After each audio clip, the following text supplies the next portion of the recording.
Hey, what's up everybody? William here with AR15.com. So today we're going to do a review video on the M&P Shield 2.0. So Smith & Wesson made a couple of revisions to the Shield in a similar fashion that they did to the full-size and compact M&P lines. They added the aggressive grip texture. So they upgraded the trigger to the 2.0. It has a better pull, and it's supposed to have a more audible reset. You see that a lot in Smith & Wesson's literature about the reset being audible on the 2.0 line.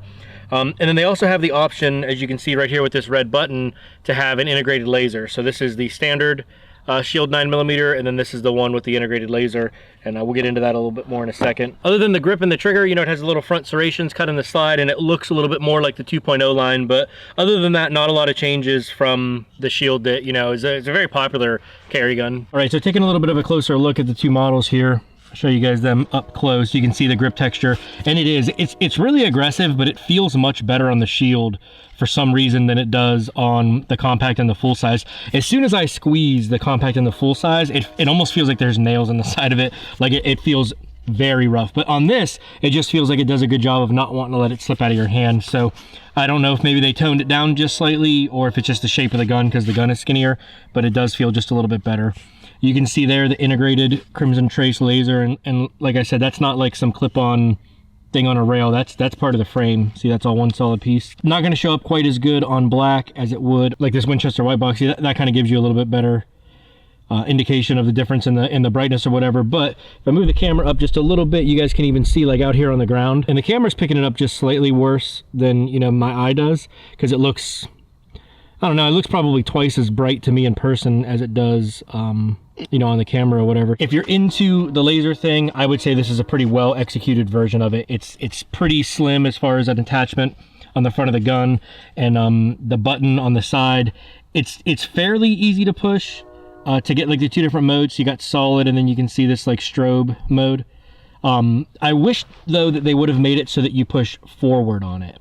Like, I wish they would have put the button like on this radius right here so that you could just push forward, because when I have my hand like this, I can get a lot more leverage pushing forward than I can like reaching onto the side. When I go to reach onto the side, I feel like the gun just does that.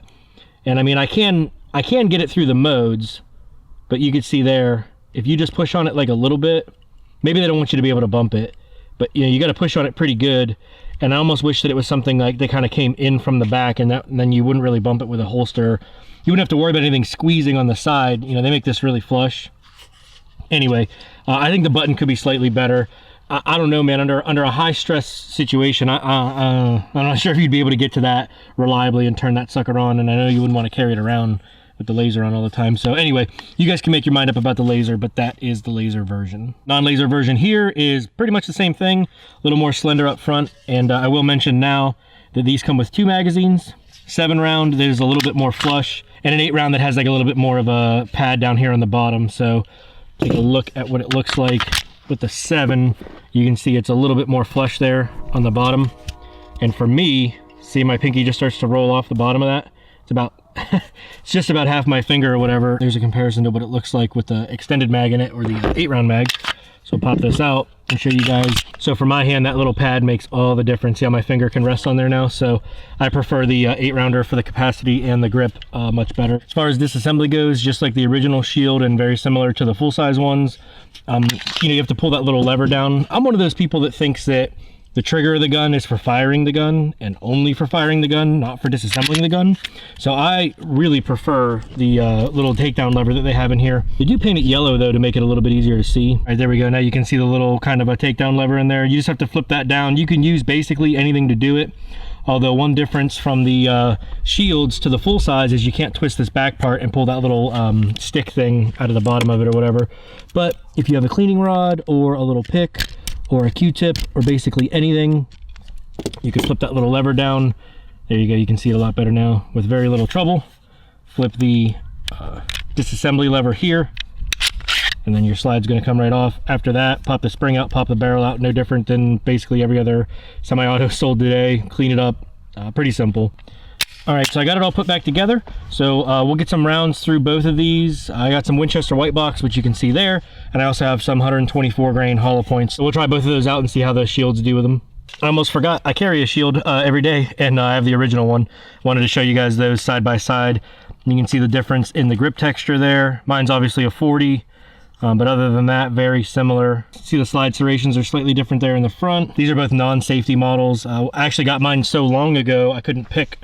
When these first came out, they were very hard to get. I'm not sure if you guys remember that, but when the Shields very first dropped, they were really hard to find. And the safety model was the only one that I could get. But anyway, there's a look at sort of the difference. You know, they're all the same size and all that kind of stuff. Just kind of wanted to show you guys visually what the difference looks like. And like I said, I carry mine with the extended mag in it.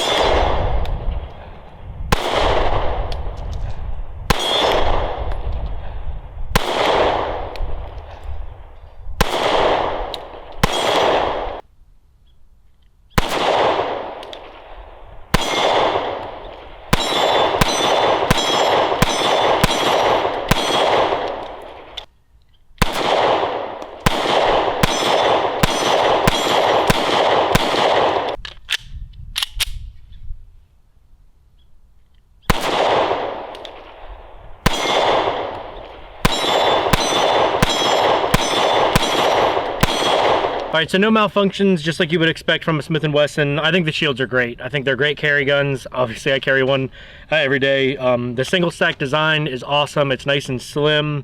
8 rounds, I think, is sufficient. You know, you carry good quality ammo in this, like some HSTs or some Ranger Ts or something like that. And I think you'll be as prepared as you can be. I didn't notice a huge improvement in the trigger over my original Shield versus this one.